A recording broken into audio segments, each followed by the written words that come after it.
santri merapat ke depan. Yang soft yang depan agak kosong maju ke depan. Yang di belakangnya merapat ke depan. Jangan berlapis-lapis begitu. Ayo maju ke depan. Maju di soft bagian pertama. Agak ke sini, agak ke sini. Ayo maju di soft yang halaqah berikutnya, maju ke depan.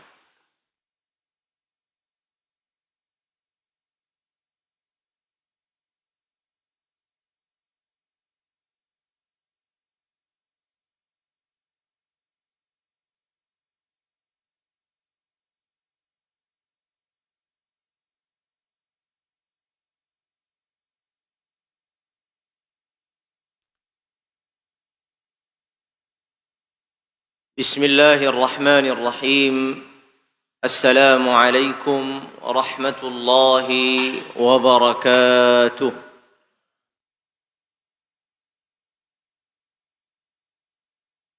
Alhamdulillahi rabbil alamin.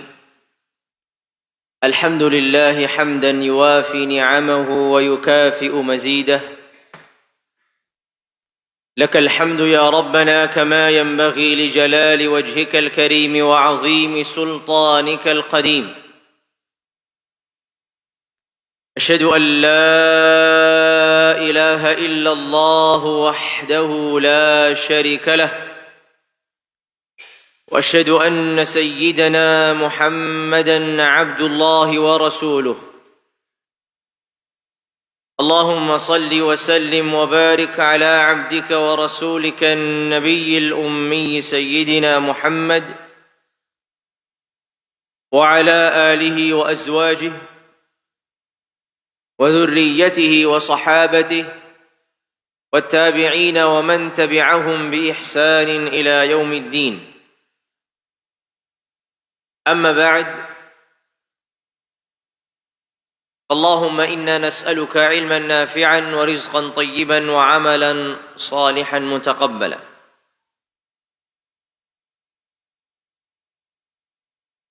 Alhamdulillah, pada pertemuan pagi hari ini Allah Tabaraka wa Ta'ala masih memberikan kepada kita nikmat sehat wal afiyah dan juga nikmat kesempatan untuk hadir dan bermajlis di majlis ilmu. Semoga yang Allah Azza wa Jalla karuniakan pada kita hari ini, Allah terus karuniakan di hari-hari esok dan berikutnya.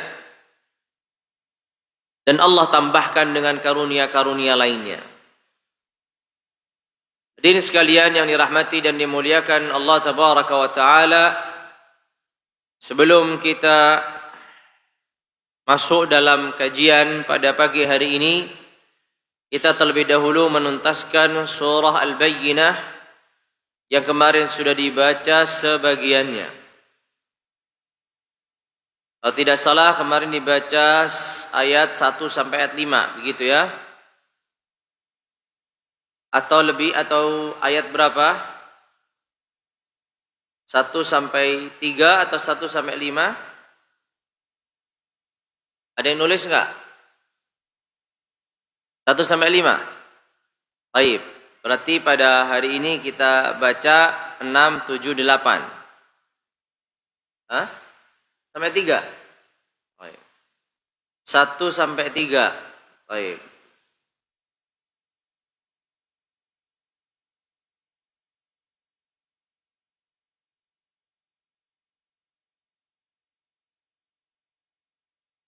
Jadi pada pertemuan yang lalu sudah dibaca ayat 1 sampai 3. Maka pada pertemuan pagi hari ini berarti kita akan baca yang berikutnya. Baik, yang berikutnya ayat 4, ayat 5. Baik, tidak mengapa. Ayat 4, ayat 5 ya kita baca terlebih dahulu.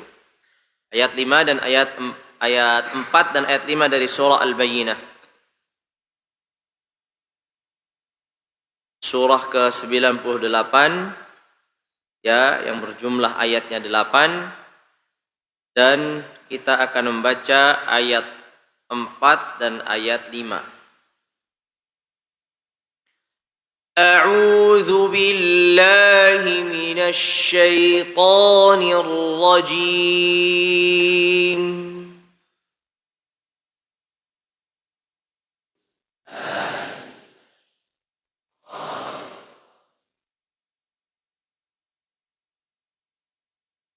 وما تفرق الذين أوتوا الكتاب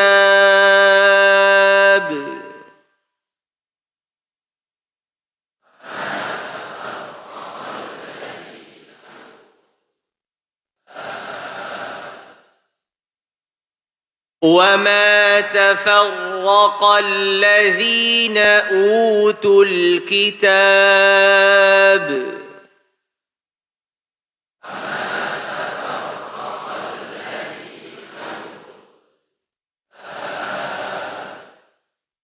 إلا من بعد ما جاءتهم البينة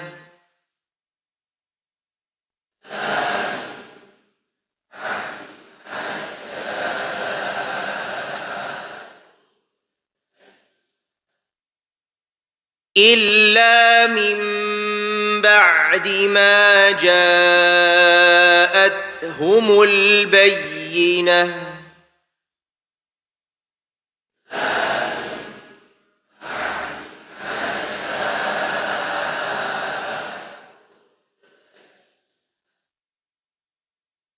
وما أمروا إلا ليعبدوا الله مخلصين له الدين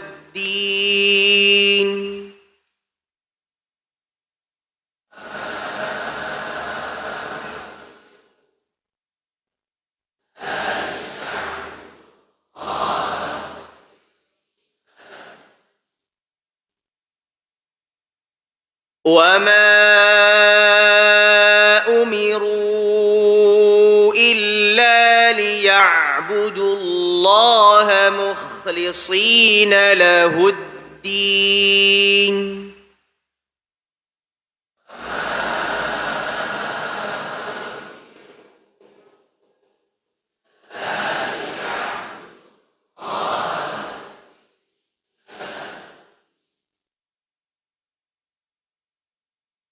ليعبدوا الله مخلصين له الدين حنفاء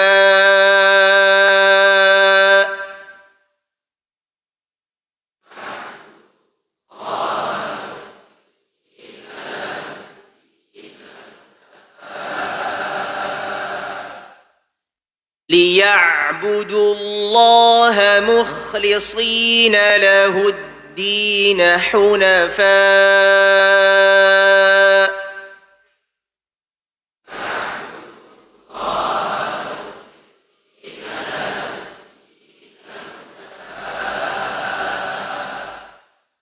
ويقيموا الصلاة ويؤتوا الزكاة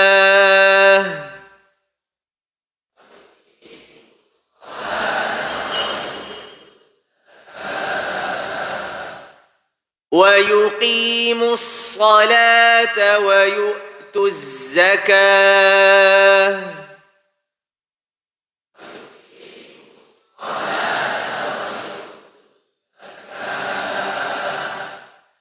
وذلك دين القيمة.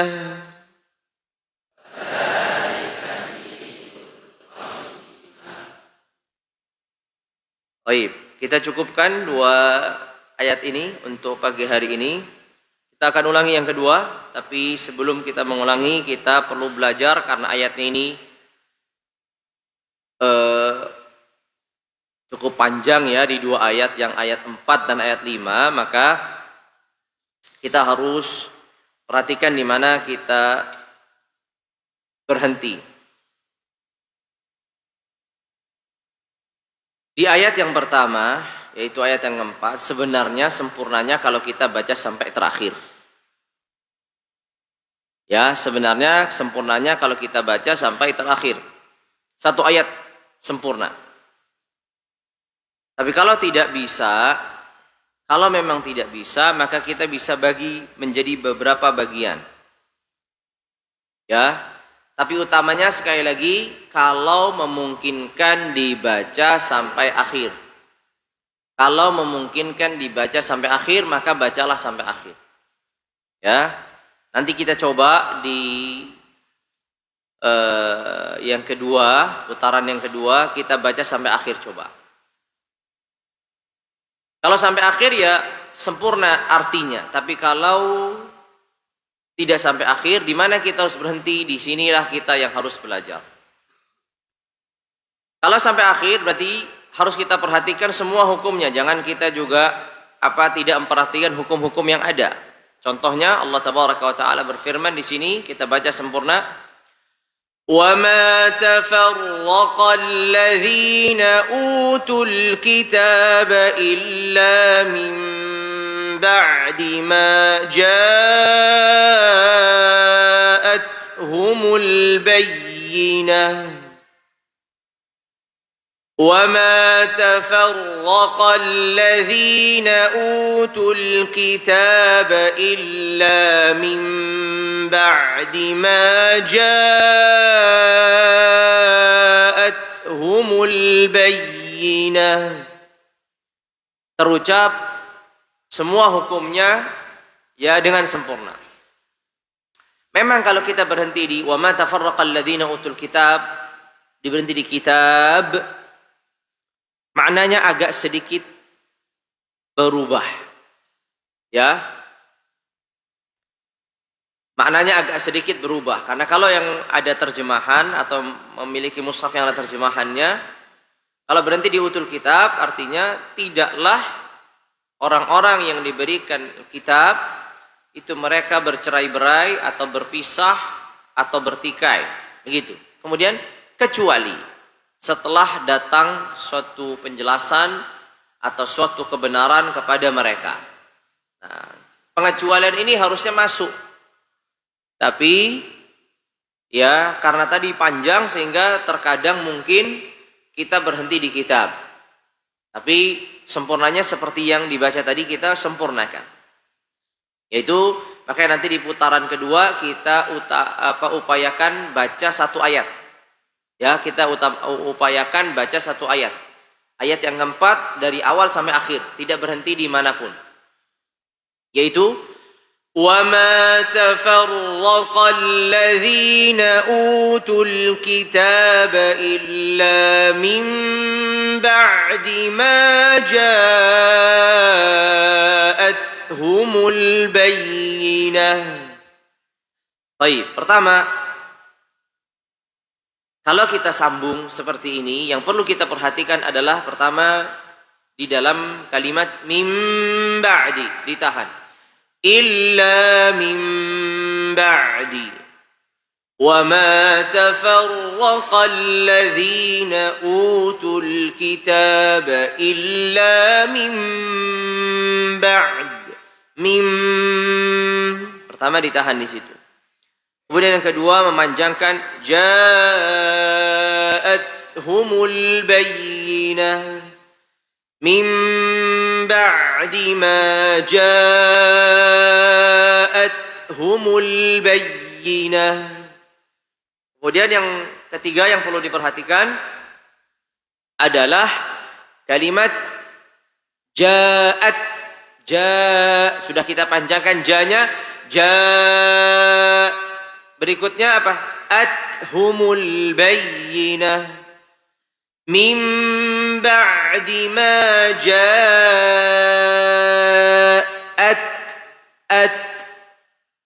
Jadi ada hawa yang terlepas setelah tertahan, udara yang terlepas setelah tertahan. Ja'at. Jadi kalau yang dekat dari saya bisa mendengar itu udara yang terlepas setelah tertahan. Ja'at.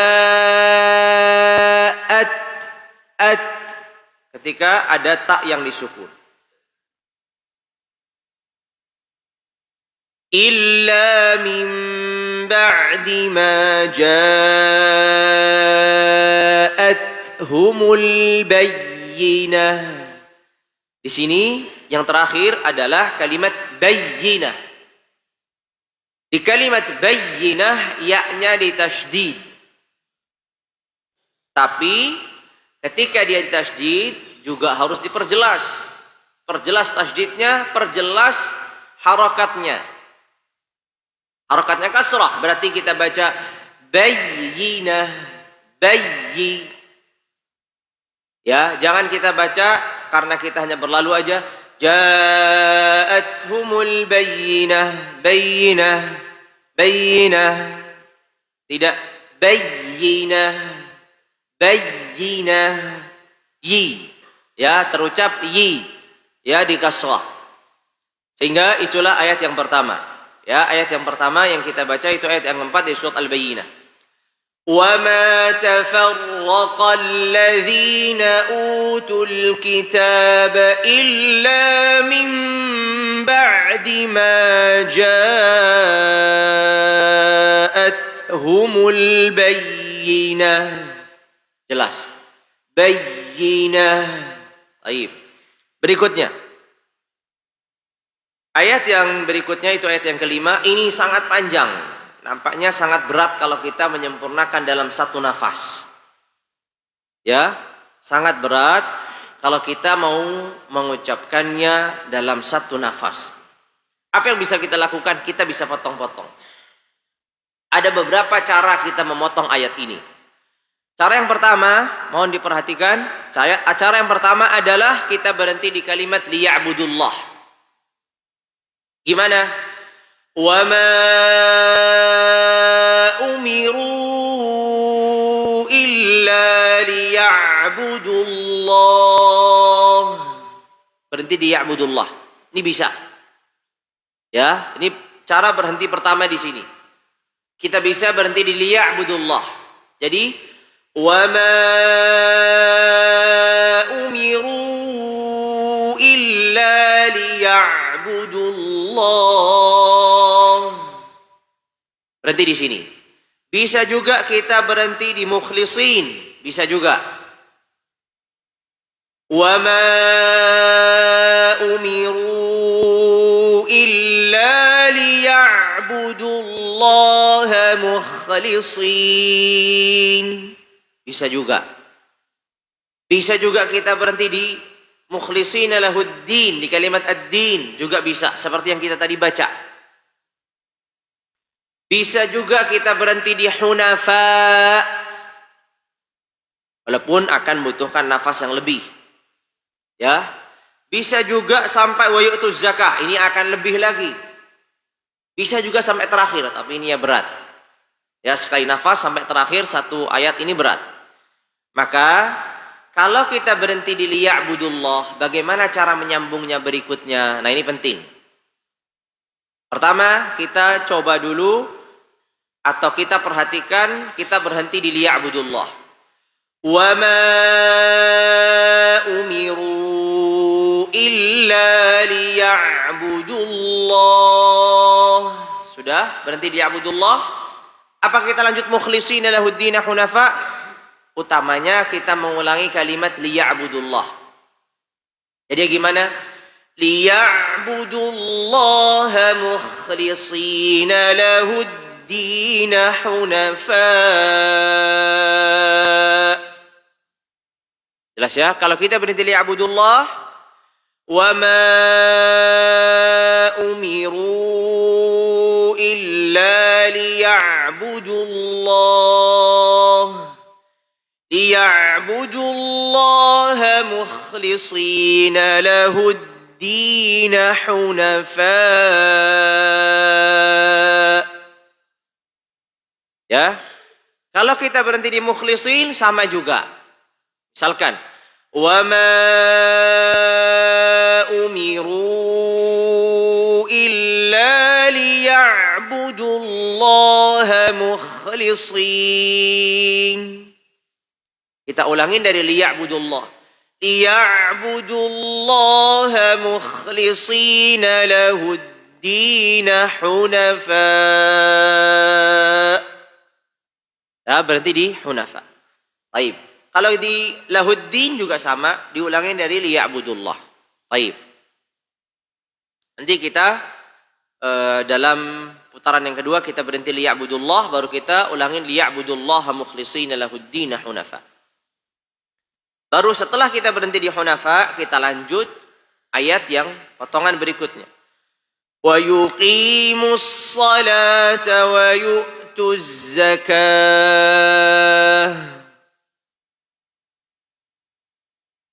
وَيُقِيمُ الصَّلَاةَ وَيُؤْتُ الزَّكَاةَ. Dibaca zakah, layaknya ha. Bukan zakat, layaknya ta. Tapi layaknya ha. Zakah. Walaupun kalau secara tulisan itu tak marbutoh. Kalau kita lanjut, baru kita baca tak marbutohnya. Wa yuqimus salata wa yu'tuz zakata wa dzalika dinul qayyimah. Baru kita lanjutkan. Tapi kalau kita berhenti, ya hanya mencukupkan sampai wa yu'tuz zakah. Wa yuqimus salata wa yu'tuz zakah. وَذَلِكَ دِينُ الْقَيِّمَةِ.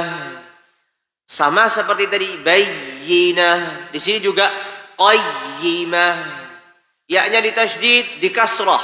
Perlu diperhatikan. Qayyimah.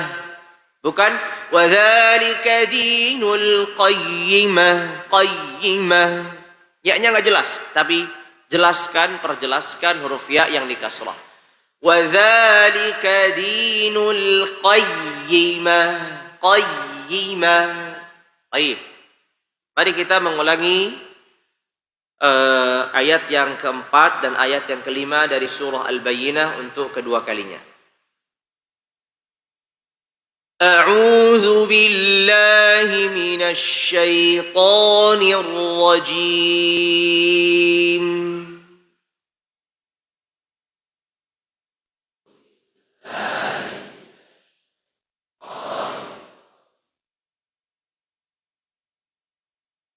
وَمَا تَفَرَّقَ الَّذِينَ أُوتُوا الْكِتَابَ إِلَّا مِنْ بَعْدِ مَا جَاءَتْهُمُ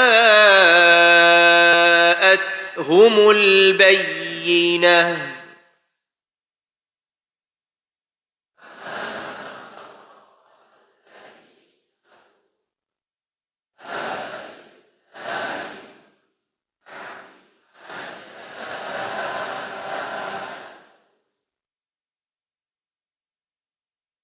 وَمَا تَفَرَّقَ الَّذِينَ أُوتُوا الْكِتَابَ إِلَّا مِنْ بَعْدِ مَا جَاءَتْهُمُ الْبَيِّنَةُ.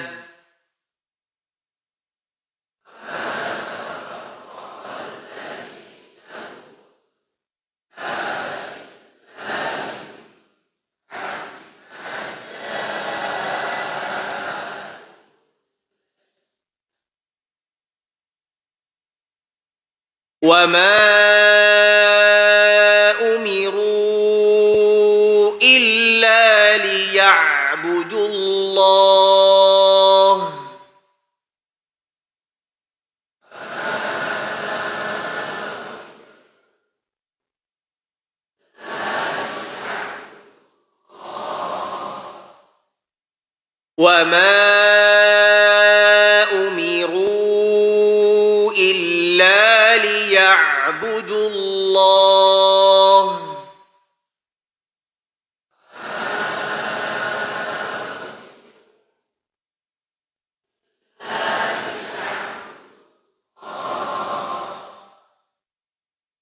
ليعبدوا الله مخلصين له الدين حنفاء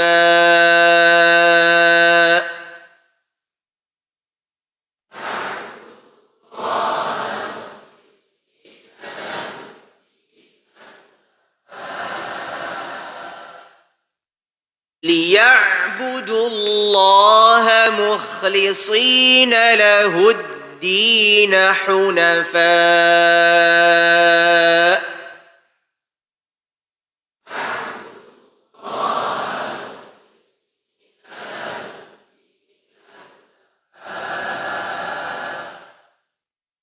ويقيموا الصلاة ويؤتوا الزكاة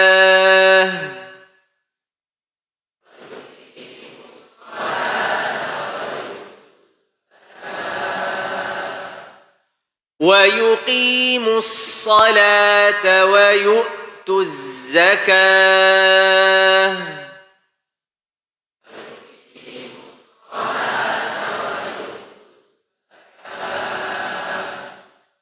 وذلك دين القيمة.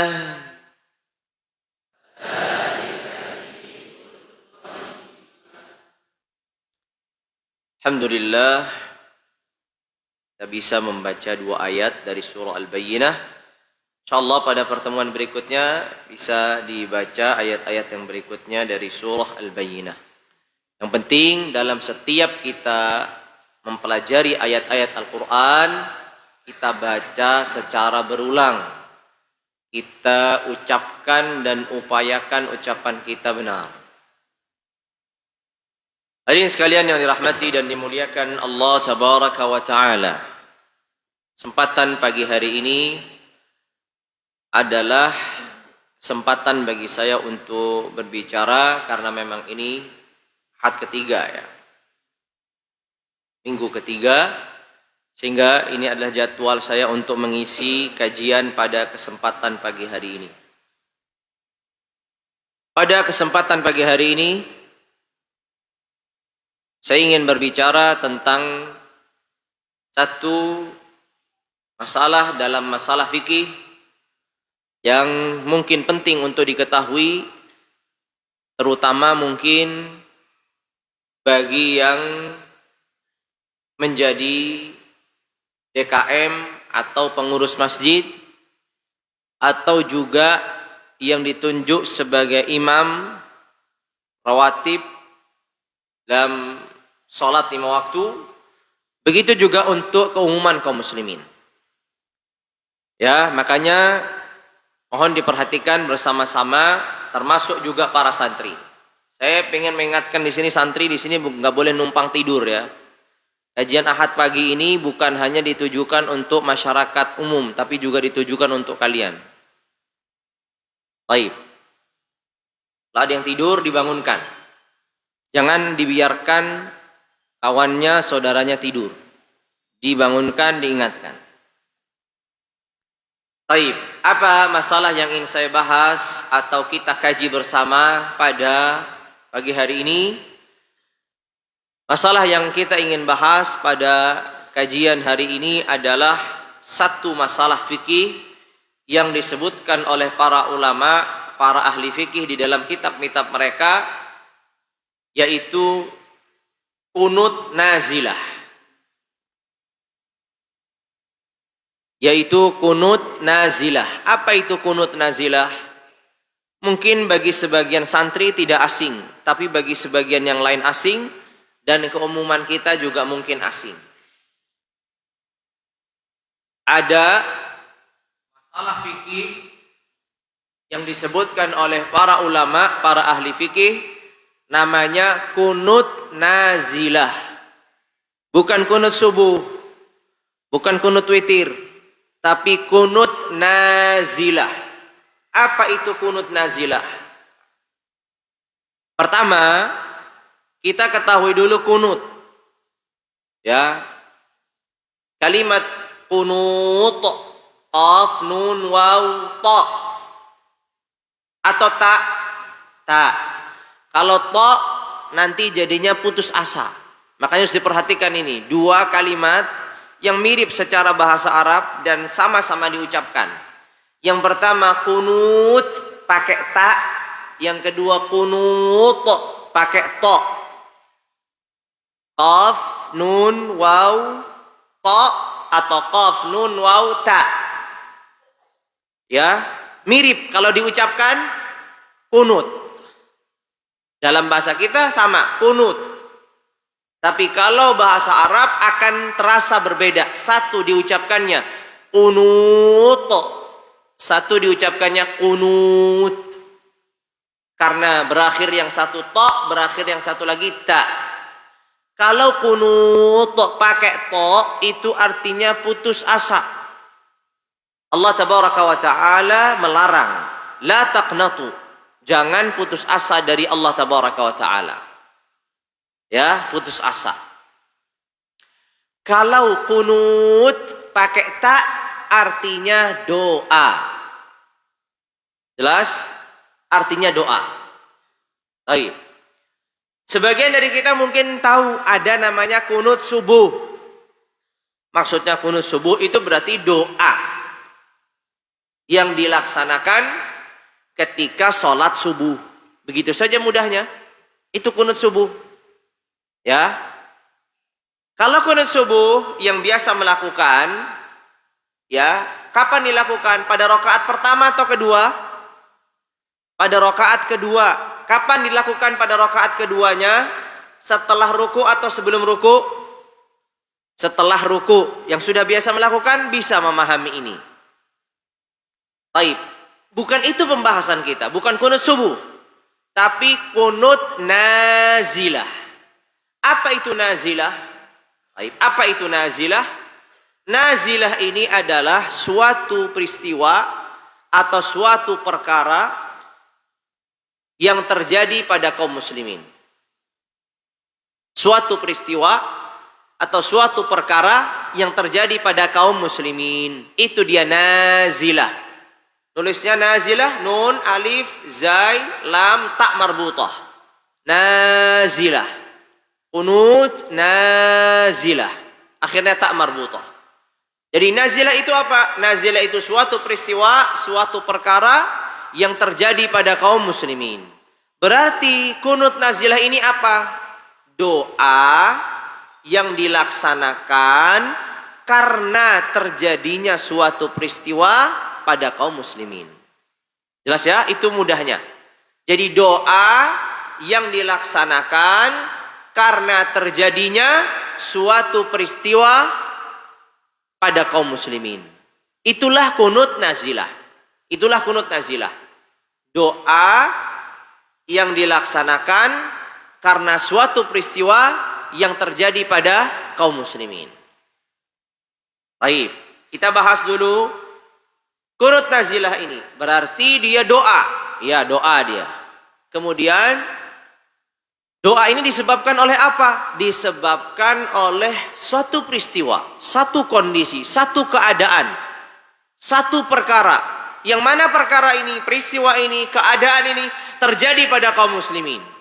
Perkara apa yang terjadi? Perkara apa yang terjadi? Tentu kaitannya adalah perkara-perkara yang tidak mengenakan. Musibah. Apakah itu musibah berkaitan bencana alam? Misalkan sebagai contoh kebakaran hutan yang susah untuk dipadamkan misalkan.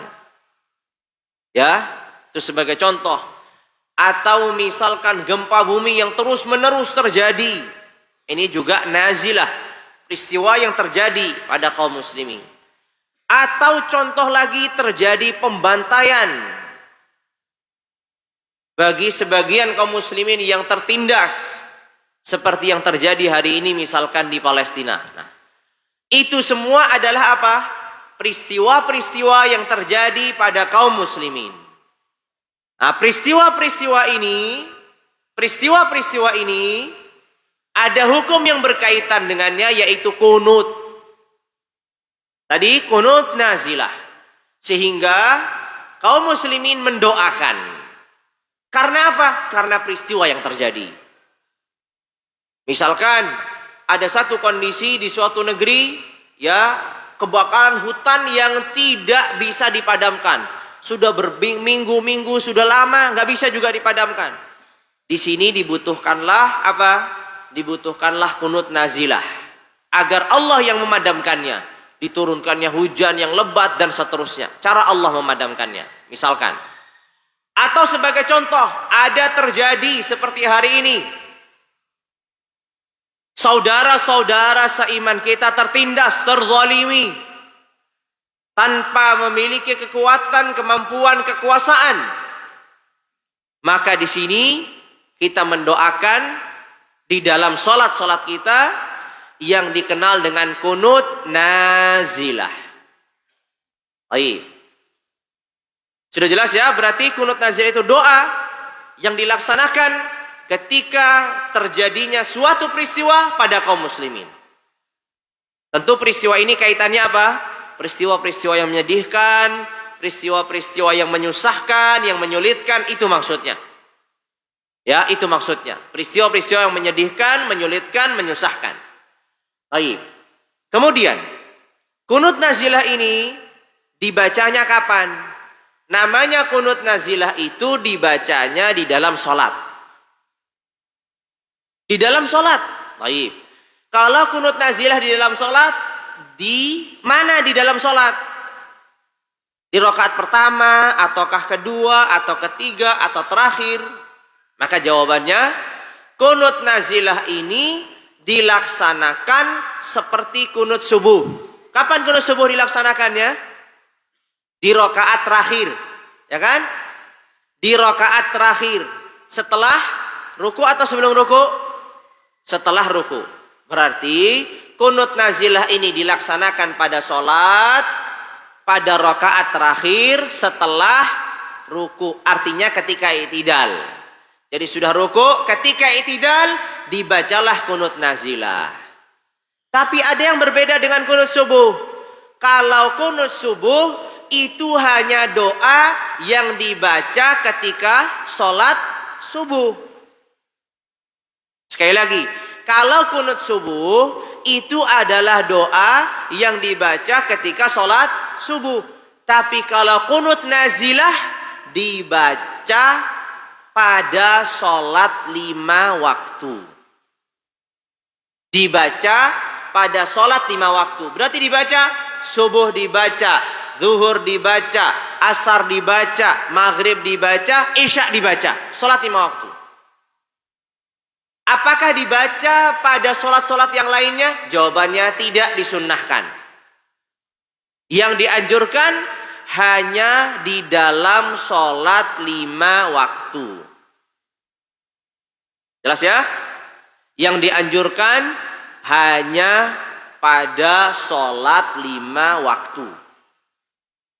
Jadi kalau orang misalkan sholat duha, bisa nggak kunut? Tidak disunnahkan di sini kunut nazilah. Ya, sholat qabliyah, ba'diyah tidak disunnahkan kunut nazilah. Kunut nazilah hanya disunnahkan, hanya dianjurkan pada sholat 5 waktu. Berarti tidak terbatas pada subuh, tidak terbatas pada sholat subuh. Berarti dibaca pada waktu subuh, waktu zuhur, asar dan seterusnya. Di dalam sholat 5 waktu. Baik. Di dalam sholat 5 waktu tadi sudah dijelaskan. Kapan? Pada rakaat terakhir. Setelah ruku dan ketika i'tidal. Ya, setelah ruku dan ketika i'tidal dibacalah di situ. Apa yang dibaca? Apa yang dibaca? Yang dibaca adalah yang berkaitan dengan peristiwa tersebut. Jangan kunut nazilah sedang terjadi kebakaran hutan atau apa, malah doanya ya Allah ampunilah dosa kami, ya nggak ada urusannya. Itu bukan kunut nazilah namanya. Jelas? Kaitannya berarti dengan bagaimana hutan ini agar terpadamkan.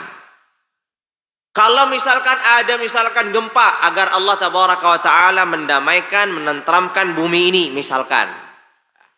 Kalau ada orang-orang yang tertindas dan di sana ada orang-orang yang berjuang melawan penindasan ini, maka didoakanlah mereka agar Allah memberikan kepada mereka kemenangan. Nah, itu dia.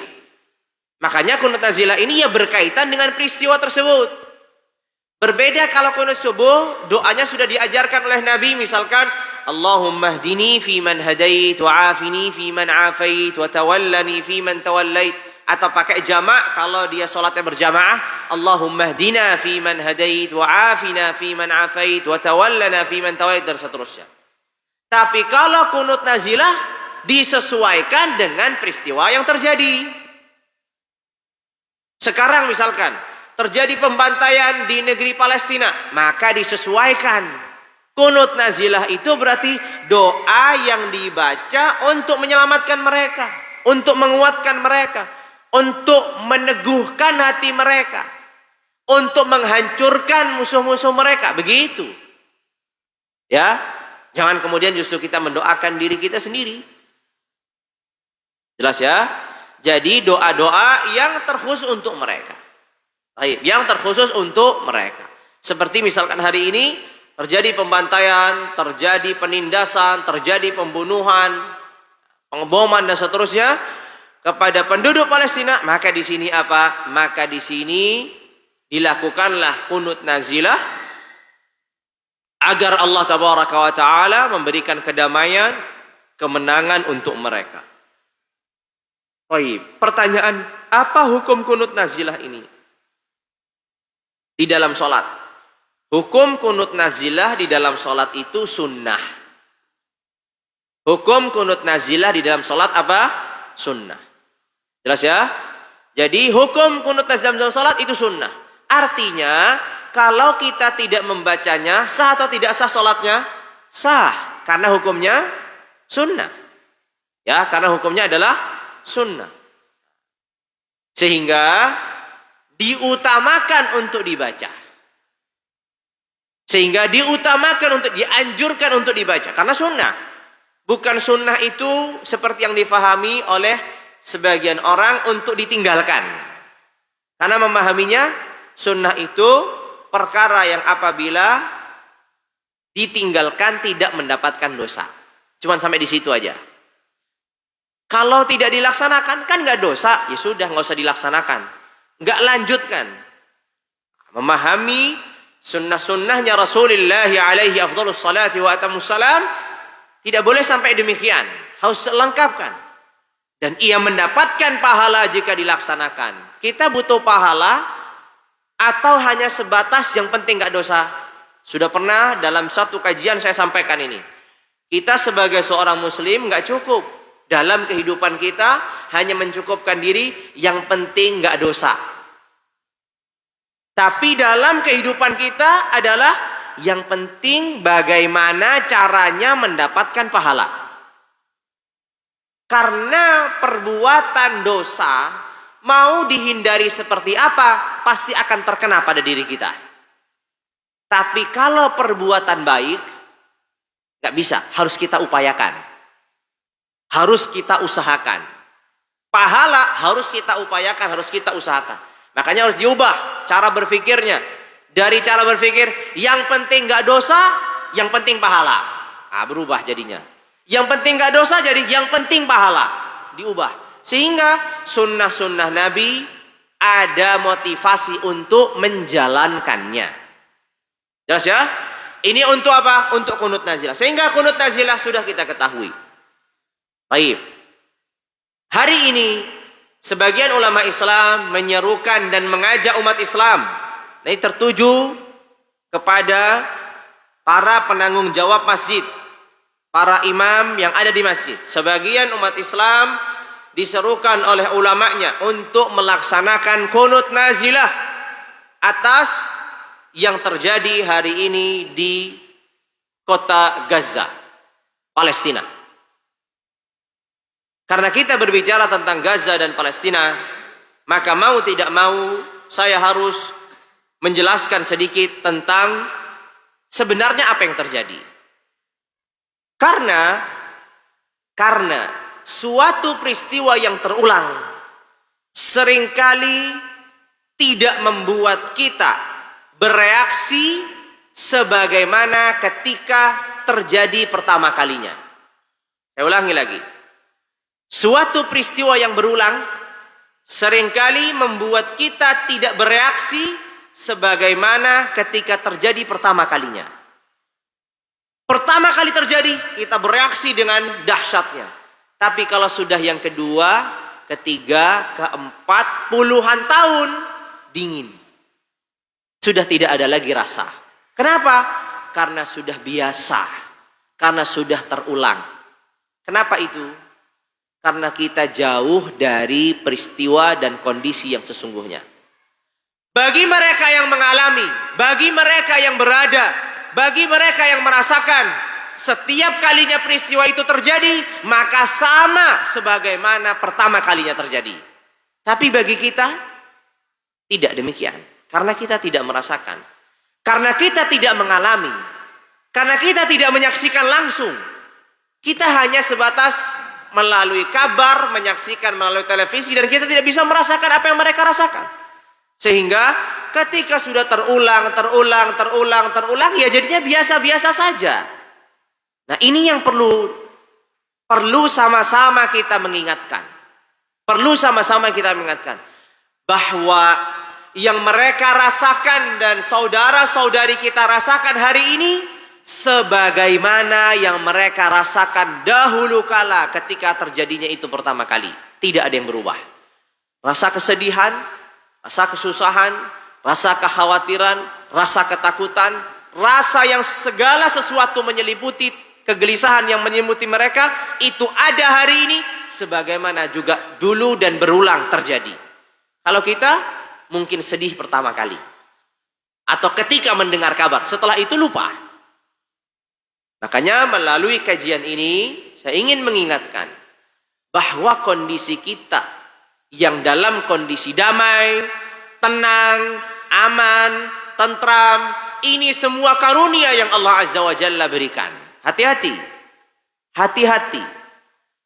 Jangan sampai termasuk orang-orang yang lupa terhadap karunia-karunianya, sehingga Allah ubah karunia ini menjadi cobaan-cobaan dan ujian-ujian yang nyata. Kita bisa tertawa, kita bisa tersenyum, kita bisa santai, kita bisa tenang.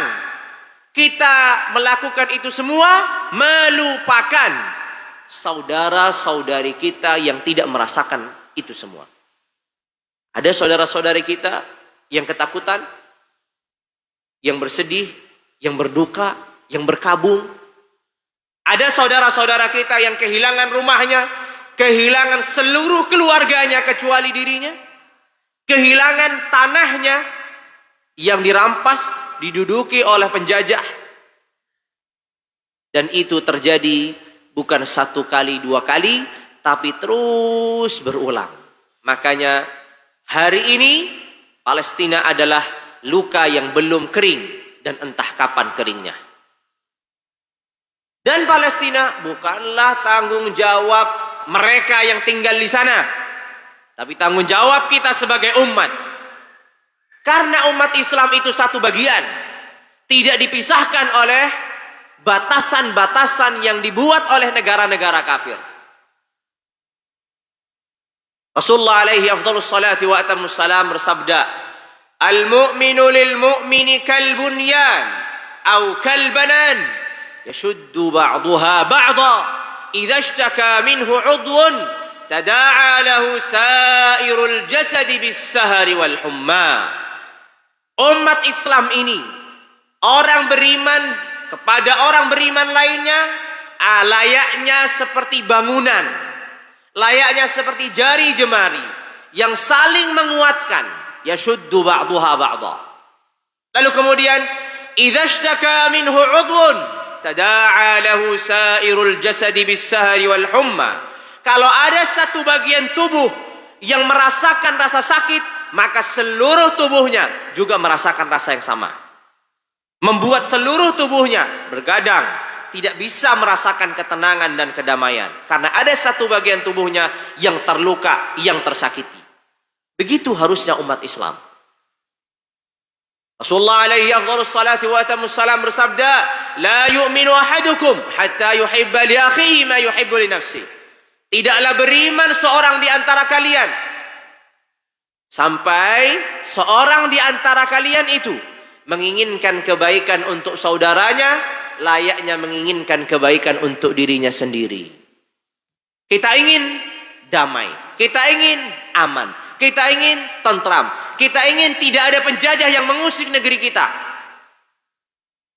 Kalau kita benar-benar beriman, maka kita juga menginginkan itu semua terjadi pada saudara-saudari kita di Palestina. Tapi pertanyaannya, apakah kita menginginkan? Ataukah setidaknya kita merasakan kesedihan yang mereka rasakan? Mungkin tidak demikian. Kalaulah kita merasakan, hanya ketika terlewatkan satu video, dua video, tapi tidak pernah merasakannya, menghayatinya dalam munajat-munajat kita, dalam doa-doa kita. Apakah masih di antara kita? Banyak mungkin yang masih ketika berdoa hanya memikirkan tentang dirinya dan keluarganya. Yang masih banyak ketika berdoa hanya memikirkan untuk kehidupannya hari ini, kehidupannya hari esok, tentang usianya, tentang jabatannya, tentang keluarganya. Kadang bahkan tentang kehidupan akhirat pun nggak terdoakan, tidak termunajatkan. Yang penting berkahi rezeki, berkahi usia, berkahi kehidupan, berkahi keluarga. Udah sampai di situ aja doanya. Itu aja yang diulang-ulang. Egois dalam berdoa. Padahal kehidupan kita tidak akan berakhir di sini, tapi berlanjut di akhirat kelak. Itu satu. Kemudian, ketika kita hanya fokus berdoa kepada diri kita, lalu bagaimana saudara-saudari kita? Bapak Ibu sekalian yang dirahmati dan dimuliakan Allah Tabaraka wa Ta'ala, tidak ada satupun yang berharap apa yang terjadi di Palestina itu terjadi pada diri kita dan negeri kita. Tapi kita perlu bertukar posisi agar kita bisa merasakan dan menghayati. Andai kata, dan semoga tidak pernah terjadi. Kalau kita yang di posisi mereka, apa yang akan kita rasakan? Rasa sedih, rasa takut, rasa khawatir. Sampai di sini cukup? Belum cukup. Yang lebih menyedihkan dari itu semua adalah ketika umat Islam yang menjadi satu bagian itu tidak merasakan apa yang mereka rasakan. Diam. Tidak ada upaya. Walaupun kita tidak nafikan, relawan yang pergi ke sana tidaklah sedikit. Infak dan harta yang mengalir ke sana juga tidaklah sedikit. Tapi itu semua belum cukup. Buktinya puluhan tahun mereka masih terjajah. Apa faidahnya? Ketika harta kita sampai ke sana, dibangunlah gedung-gedung, sudah jadi, datang rudalnya Israel menghancurkan gedung itu. Lalu kemudian kita kumpulkan dana lagi, kita bangun lagi, kita dihancurkan lagi dan seterusnya. Kunci satu-satunya adalah melenyapkan para penjajah itu dari negeri Palestina. Tanpa itu, maka akan terus ada luka dan kesedihan. Hanya di sini tanggung jawab yang besar bagi seluruh umat Islam. Apapun yang ia bisa lakukan, maka lakukan. Tentu semuanya dalam tinjauan syariat. Semuanya dalam batasan-batasan syariat. Tidak boleh juga ngawur dan sembrono dan sembarangan. Semuanya ada aturannya. Hari ini yang sebisa kita lakukan misalkan adalah kita menggalang dana, mengumpulkan infak dan seterusnya. Lakukan, salurkan. Banyak sudah lembaga-lembaga yang menyalurkan dana ke sana. Ada yang memiliki keahlian, kekuatan fisik, punya link, punya sahabat yang bisa membawanya ke sana sebagai relawan perang. Misalkan untuk mengobati yang sakit, untuk menyelamatkan yang tertimbun dalam reruntuhan. Bisa, silahkan, berangkat. Tapi bagi yang tidak miliki itu semua, harta nggak punya, kekuasaan tidak punya, keahlian juga terbatas, apa yang bisa dilakukan? Kuncinya satu, doa. Saya ingin bertanya dan kita jujur. Siapa di antara kita yang tidak mampu berdoa? Siapa di antara kita yang tidak mampu berdoa? Siapa? Tidak ada. Semuanya mampu berdoa. Kalau kita semuanya mampu berdoa, maka hak saudara-saudara kita di Palestina itu ada dalam doa kita. Maka jangan lupa untuk mendoakan mereka. Apakah itu di dalam sholat ataupun di luar sholat. Apakah itu di waktu-waktu yang dikabulkannya doa. Apakah itu dalam posisi kita beraktivitas doa. Doa kan tidak dibatasi dengan waktu, tidak dibatasi dengan zaman, tidak dibatasi dengan kondisi. Kita berdoa bisa dimanapun. Di kantor bisa kan berdoa? Bisa. Di perjalanan kita bisa berdoa? Bisa. Doakan. Kapanpun ada kesempatan, hati kita dibukakan oleh Allah dengan tulus, ya, dengan kekuatan iman, doakan. Jamaah sekalian yang dirahmati dan dimuliakan Allah tabaraka wa taala. Ada satu sabda Rasulullah alaihi afdhalus salati wa atammus salam yang menjadi sumber kekuatan umat Islam. Kata beliau alaihi afdhalus salati wa atammus salam, "Innama tunsaruna bi du'afaikum." Sesungguhnya kalian ini ditolong karena orang-orang lemah di antara kalian. Innama tunsaruna bi du'afaikum. Sesungguhnya kalian ini ditolong karena orang-orang lemah di antara kalian. Penting bagi kita untuk mempersiapkan generasi. Penting bagi kita untuk menyiapkan anak-anak muda. Penting bagi kita untuk menyiapkan pasukan Islam yang memerdekakan Baitul Maqdis, Masjidil Aqsa dari cengkeraman dan kekuasaan orang-orang Yahudi. Semua dimulai dari rumah tangga. Semua dimulai dari lingkup terkecil. Sampai kemudian di masjid, di ormas, dan seterusnya. Di lembaga-lembaga yang ada. Semuanya harus dimulai. Semuanya harus diupayakan. Apa yang bisa kita lakukan diupayakan. Tapi perlu diingat. Seluruh upaya dan usaha yang kita lakukan, itu pada akhirnya hanyalah upaya dan usaha manusia. Yang menentukan kemenangan, yang menentukan kekuasaan, yang menentukan siapa yang akan mendapatkan kemenangan adalah Allah tabaraka wa ta'ala. Maka kita perlihatkan atau kita memperhatikan dua kondisi. Rasulullah alaihi afdhalus salati wa atammus salam dalam perjalanan berjuangnya melalui banyak peperangan, tapi tidak ada peperangan yang kemenangannya segemilang, sesempurna perang Badar. Lihat, semua perang. Dalam perangnya Nabi, tidak ada kemenangan yang segemilang, yang sesempurna lebih dari perang Badar. Padahal perang Badar itu adalah perang pertama. Tapi perang pertama inilah kemenangan yang tidak tertandingi oleh peperangan-peperangan berikutnya. Kenapa? Pertanyaannya kenapa?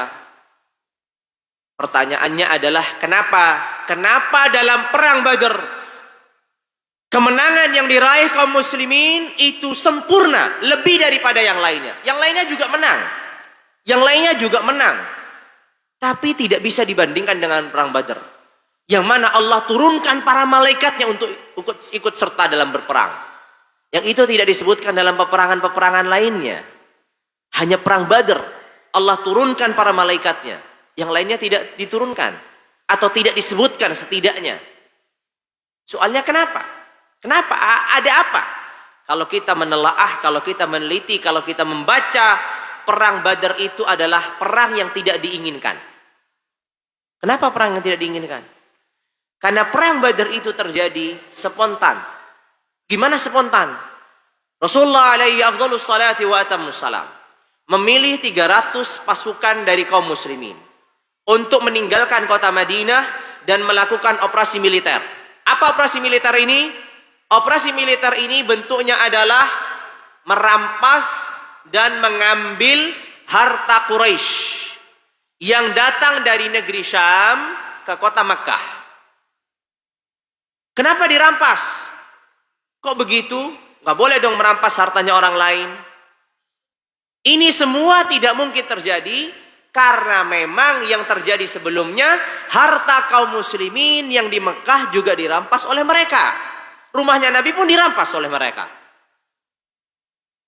Harta-hartanya kaum muslimin di Mekah dirampas oleh Quraisy.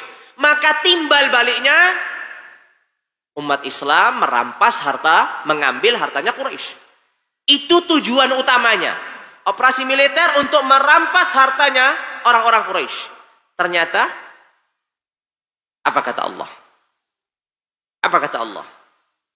Wa idh ya'idukumullahu ihda at-ta'ifataini annaha lakum wa tawadduna anna ghayra dhati asy-syaukati lakum takunu lakum wa tawadduna anna ghayra dhati asy-syaukati takunu lakum. Ketika Allah menjanjikan dua pilihan. Satu, harta yang kalian rampas. Dua, pertemuan dalam bentuk pertempuran. Tapi kalian menginginkan apa? Wa tawaddun anna ghaira dzati syaukati lakum. Kalian tidak menginginkan perang itu terjadi. Kalian hanya menginginkan harta itu terjadi. Ini Allah menyebutkan. Makanya kata Allah, ka'annama yusaquna ilal mauti wa hum yanzurun wa idh ya'idukumullahu ihda at-ta'ifataini annaha lakum. Makanya seperti apa? Digiring menuju kematian. Karena kalau kita melihat kemudian, membaca kemudian, perang Badar itu satu. Tadi operasi militer, namanya operasi militer hanya merampas harta, tentu tidak seperti operasi militer untuk melakukan penyerbuan. Kalau namanya penyerbuan, peperangan, pasti akan dilengkapi dengan prajuritnya, jumlahnya, kesiapan alat-alat perangnya, strategi perangnya. Kan normalnya begitu. Tapi yang terjadi adalah Rasulullah hanya membatasi 300 orang. 300 sekian. Ya, tidak 300 bulat tapi 300 sekian. Lalu kemudian alat-alat yang digunakan perang sangat terbatas, hanya pedang. Pedang itu bukan alat perang dulu ya. Jangan seperti orang sekarang, pedang itu sudah menjadi alat perang. Zaman dulu pedang itu dibawa kemana-mana. Memang itu alat yang dibutuhkan untuk mungkin ada ada binatang buas, ada ular, ada apa. Seperti orang ya, kita juga dulu ada golok gitu dibawa kemana-mana. Sama. Itu bukan alat perang. Inilah yang terjadi pada para sahabat. Sahabat cuma bawa ya pedang satu orang masing-masing satu udah cukup. Berangkat bismillah. Karena tujuannya hanya merampas. Dan namanya harta yang dibawa Quraisy itu pasti penjagaannya sedikit. 300 sudah cukup lah. Itu perkiraan Nabi, itu perkiraan para sahabat. Ternyata yang terjadi adalah perang. Quraisy mengumpulkan pasukannya dengan jumlah 1000 orang. 1000 lawan 300, berarti 1 lawan 3. 1 lawan 3. Ya. Ini bukan 1 lawan 3 kita berantem begitu ya. Ini pakai senjata. Dan senjatanya bukan dari alat jauh, pakai pistol, pakai mungkin senapan, pakai laras panjang, bukan itu. Ini langsung bertemu. Bisa dibayangkan itu. Ya, kita sedang menebas ke depan, yang belakang nusuk, yang samping nebas, selesai sudah. 1:3. Maka kalau dilihat dari persiapan tidak ada. Dari jumlah kalah jauh. Dari alat perang apalagi. Tapi kemudian ada satu pintu langit yang tidak pernah tertutup bagi nabinya, yaitu doa. Rasulullah alaihi afdhalus salati wa salam berdoa dengan doa-doa yang sangat dahsyat. Tidak pernah doa seperti itu. Kenapa? Karena kalau kita melihat redaksi doanya Nabi, itu sangat luar biasa. Sampai Nabi mengucapkan kalimat, Ya Allah, jikalau engkau tidak memenangkan kami hari ini, maka tidak akan ada lagi orang yang menyembahmu. Saya ingin tanya, itu kalimat mengancam atau tidak? Jelas kan? Sampai segitunya Rasulullah alaihi afdhalus salatu wassalam. Padahal bisa saja Allah kemudian menghidupkan generasi berikutnya masih menyembah Allah. Tapi bahasa Rasulullah begitu kerasnya. Karena memang sudah tidak lagi ada pintu kemenangan kecuali kemenangan dari langit. Sampai Abu Bakar As-Siddiq yang melihat Rasulullah alaihi afdhalus salati wa atammus salam dengan berdoa yang sangat dahsyat ini, Abu Bakar menenangkan Nabi, ya Rasulullah, cukup. Kemenangan akan datang. Kemenangan akan tiba, yakinlah ya Rasulullah. Cukup. Pertanyaan, apakah Rasulullah ragu dengan kemenangan Allah? Tidak ragu. Beliau tidak pernah ragu dengan kemenangan yang Allah janjikan. Tapi beliau juga menjalankan tugas untuk menjalankan sebabnya. Sebab kemenangan, yaitu berdoa. Makanya setelah terjadi pertempuran, itu adalah pertempuran yang Allah sebutkan dengan Yaumul Furqan. Hari pembeda, pemisah antara kebenaran dan kebatilan. Tidak ada peperangan yang lebih sempurna dan gemilang daripada perang Badar. Kenapa? Karena sumber kekuatannya adalah bersandar para prajurit dan umat Islam kepada Allah. Lebih daripada strategi, lebih daripada jumlah, lebih daripada alat perang. Disitulah sumber kekuatan kita. Hari ini kita kalah dalam segala hal. Politik kalah, ekonomi kalah, militer kalah. Tapi coba saja. Bisa dibuktikan. Kalau kita dihadapkan secara langsung, kita bisa mendapatkan kemenangan itu. Tapi semuanya ada waktu. Semuanya membutuhkan sebab. Semuanya membutuhkan keseriusan dan kesungguhan dari kita. Jangan sampai kemudian Palestina merdeka dan kita hanya menjadi penonton karena kita tidak memiliki sedikit pun andil. Walaupun doa, kita pun nggak punya. Ini problem besar. Makanya tolong Bapak, Ibu yang sudah berumur dan memiliki generasi yang mungkin sudah ada anaknya, sudah ada cucunya, ingatkan pada generasi berikutnya bahwasanya perjuangan harus berlanjut. Kita sudah merdeka, tapi ada negeri kaum muslimin yang belum merdeka. Nggak boleh kita diam saja. Apapun caranya, dalam tinjauan-tinjauan syariat diperbolehkan, maka kita laksanakan. Ya, dan tanggung jawab para penguasa, para pemegang jabatan sungguh besar kelak di hadapan Allah Tabaraka wa Ta'ala. Karena orang yang pertama kali bertanggung jawab atas pembantaian kaum muslimin di Palestina, yang pertama adalah orang-orang kafir yang bersekutu, termasuk orang-orang Yahudi tentu yang pertama, dan yang kedua adalah umat Islam yang berkhianat dan mereka tidak ambil kebijakannya untuk menolong dan menguatkan perjuangan Palestina, termasuk para penguasa yang mereka tidak memiliki andil sedikit pun, tidak kalimat, tidak kata, tidak sumbangsih. Mereka ini akan bertanggung jawab yang besar di sisi Allah Taala. Kita rakyat, kita masyarakat biasa, yang bisa kita lakukan terbatas. Pada akhirnya segala keputusan politik itu merekalah yang bertanggung jawab. Ala kulli hal, apapun itu, jamaah sekalian dirahmati dan dimuliakan Allah Taala. Saya mohon maaf kalau sedikit agak panjang, tapi semoga kajian ini, ya, satu pertama tadi saya menjelaskan tentang kunut nazilah. Semoga harapan saya bisa diterapkan di musola-musola, di masjid-masjid. Kalaupun tidak bisa diterapkan, maka melalui mimbar Jumat dilakukan edukasi, dilakukan penjelasan, dilakukan penyadaran kepada kaum muslimin agar kesenangan, kebahagiaan kita itu juga tertular dan bisa dirasakan oleh sebagian umat Islam yang lainnya. Jamaah sekalian dirahmati dan dimuliakan Allah Tabaraka wa Ta'ala, karena sudah terlalu siang ya, saya mohon maaf. Dan kembali lagi saya ingatkan bahwasanya kita memiliki kesempatan yang banyak untuk berdoa. Maka marilah kita berdoa untuk mereka kapanpun kesempatan itu dimudahkan oleh Allah Tabaraka wa Ta'ala. Saya akhiri dengan kafaratul majlis. Subhanakallahumma bihamdika asyhadu an la ilaha illa anta astaghfiruka wa atubu ilaik. Wassalamu alaikum warahmatullahi wabarakatuh.